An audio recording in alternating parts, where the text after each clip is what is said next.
Uzi asked me a question. What's the history or the story of our Siddur?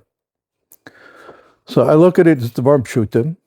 There are certain things we know and certain things we hear, we see Gemaras, and we have to put everything in its proper place. So we all know Anshei Knesset HaGedolah of 120 Zakanim, Nevi'im, and they came out and they wrote a Siddur. They did a Siddur. But we don't have a written Siddur until Rav Amram Goyen. The story of Amram Goyen is that the Yishuv, or the Talmidei Chacham of the Yishuv, were in Surya and Pempadisa, and all the Gedolim were there. And they would ask them questions from the Mediterranean, from Spain, from France. They'd send all the shilos they would send to them. And they would naturally, we understand, they supported it, and they sent money over the Mediterranean, through Israel. And one of the questions they ask Rav Amram Goyen is, what is a Siddur? Teach us a Siddur. So the first question is, what happened till then? Rav Amram Goyen was in the 700s. I want to use English dates because that's what we're familiar with. Rav Amram Goyen was in the 700s. Anshei Knesset HaGedolah were at the beginning of the second Churban, or the second Bias, which was about 352 before the Goyish Cheshbon, AD. So between 350 and 700, there was no written Siddur. Why not?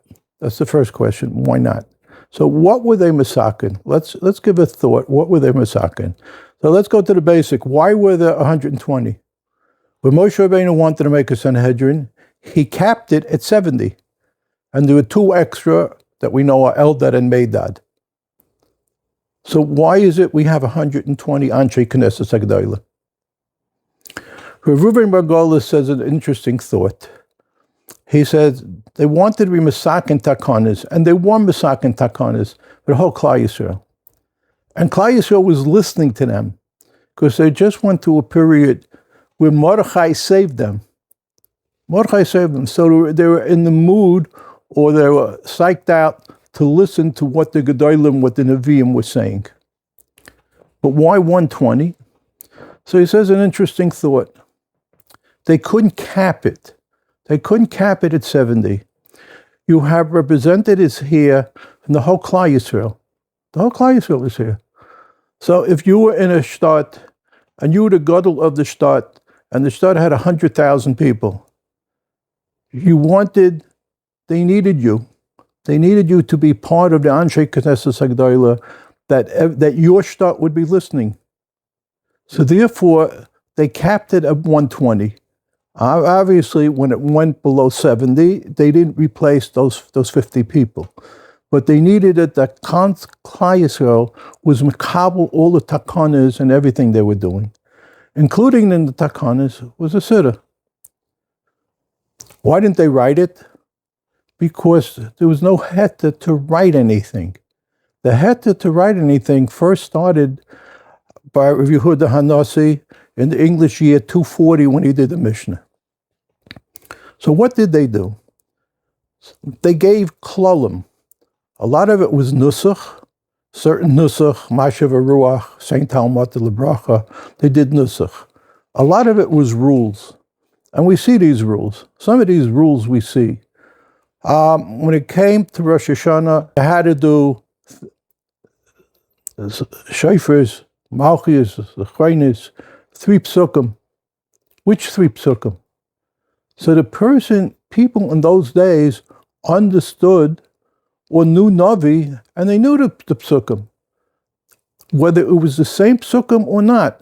Each shul might have different psukim they were saying. But it was this klolim that the Anshei Knesset HaGedolah told you in the 3rd parak of Rosh Hashanah. There's a story, one of the Tanoim, his Talmud, daven very fast. And they complained to him. Other Talmidim complained to him. And what did he say? He says, there's a quicken in Moshe Rabbeinu that said, El na refan Allah. They were quiet. Another Talmud was very marich. And we don't know what he was marich. And they complained to him. And they said, why was he so marich? And he says, it can't be more than Moshe Rabbeinu. That Moshe Rabbeinu was Abba Yom. He was Mispalo. So therefore, if there was a standard nusach, you wouldn't have had any of this. After all, how can a guy be marich Shmona Esrei? He can take 20 minutes, he can take 30 minutes, okay? He can stutter, but it couldn't take that long that they would complain. So the answer is that they had the guidelines for what to say in Shmona Esrei. And everyone felt differently for their guidelines. When I say everyone felt differently, certain brachas were standard. We know David HaMelech was masakin 100 brachas. People were dying, and David HaMelech said, we have to do 100 brachas. But this is 500 years, over 500 years before Anshei Knesset HaGedolah. So what was David masakin? So David was masakin that 100 times a day, a person should say, Shvach to Hashem. Say, Shvach to Hashem. And he didn't have to tell them a nusach. Everybody understood saying Shvach to Hashem 100 times. They were able to do it without a nusach. For 500 years, they were able to do it without a nusach.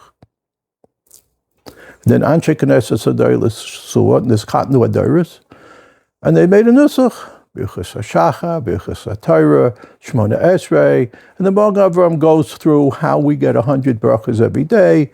There is a problem with Shabbos and Yontif, but basically they went and they were sakin, and David HaMelech's takana, even though it was done 500 years before Anshei Knesset HaGedolah, kept on going.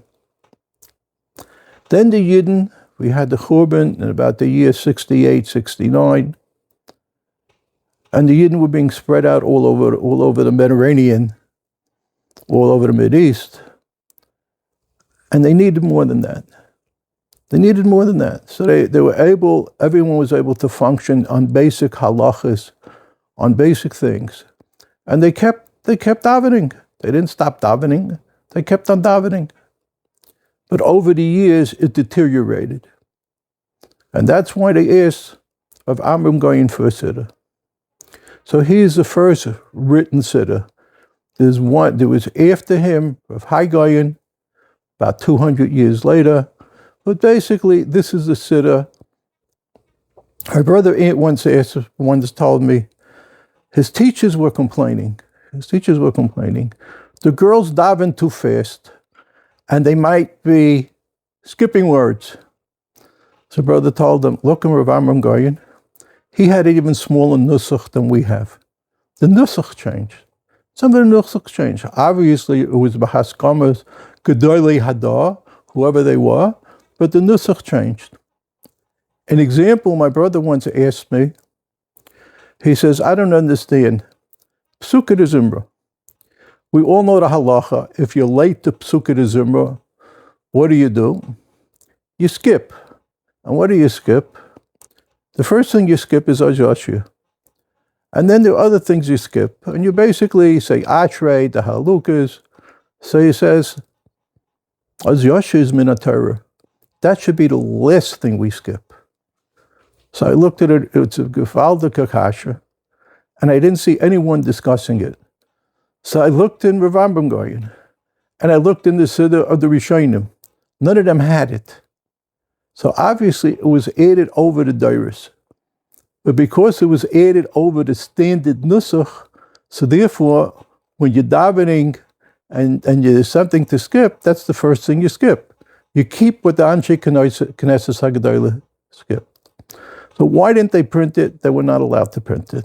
So he wrote the standard siddur, and the standard siddur basically over the years evolved. So we're familiar with Nusach Ashkenaz, Nusach Sfard, Arizal's siddur. We're all familiar with that. The Magen Avraham says that a shul is supposed to have 12 windows. This is a halacha. So he asks, why 12 windows? He says, because every shevet is different. And therefore, every shevet should understand that their nusach is different. Obviously, over the generations, our different nusachos changed, and we hope it's according to the shirish of our neshama, or the yishuv, or whatever it is, and that's why it changed. That's why it changed. Obviously, we don't have 12 nusachos. We don't have people big enough to say, you're from this shevet and you're from that shevet, and therefore you should daven this and you should daven that. So therefore, whatever your nusach is, you're supposed to keep on saying. We're all familiar with the Arizal Siddur. When it came Rosh Hashanah, Yom Kippur, the Arizal was an Ashkenazi. His last name was Ashkenazi. He davened nusach Ashkenazi. He didn't daven from his Siddur. He davened. So Arizal was big enough to understand when you keep the Messiah and when you change things. But that basically is how the Siddur evolved. It could not evolve earlier because they were not writing earlier, and could be because it evolved at a much later date to Rav Amram Goyen. It did change. Of course it changed from Anshei Knesset HaGedolah, because Anshei Knesset HaGedolah did not give you Shmona Esrei like we have it now. They gave you Shmona Esrei. This is the 18 things you have to give Shvach to Hashem on. That is what they said. And because they said it, people knew how to talk about L'Yishlayim Ircha. They knew how to say Slach Lanu Avinu. They knew how to do it on their own. And Nusachos were different. But we all understood that Nusachos were different according to the Shirish of your Neshama. You're supposed to be davening different. And I think that summarizes what Rav Amram did and why it changed. His Siddur changed. So we know the Gra, but it changed. The Rishonim have different Siddurim. Okay? But the basics are always the same. The basics are always the same. Giving Shvach to Hashem, which unfortunately, before Anshei Knesset HaGedolah came, from David HaMelech's time, there was enough yediyas, enough feeling to say it on your own. It's interesting, the Chidah in his Siddur, in his Chidushim, sometimes says a Meredika thing, and he says, Hardul Hashem ki tav kilel chasda. What's he saying? He's saying he appreciates the chachma, the vart that he said, that the Eibishter gave him siyata d'shmaya to say it. And they were able to do it. And unfortunately, we need the standard nusach to do it. But it doesn't mean a person shouldn't feel from his own that when things go good for him, or they go bad for him, he shouldn't think about the Eibishter. And from his own, he should be saying something.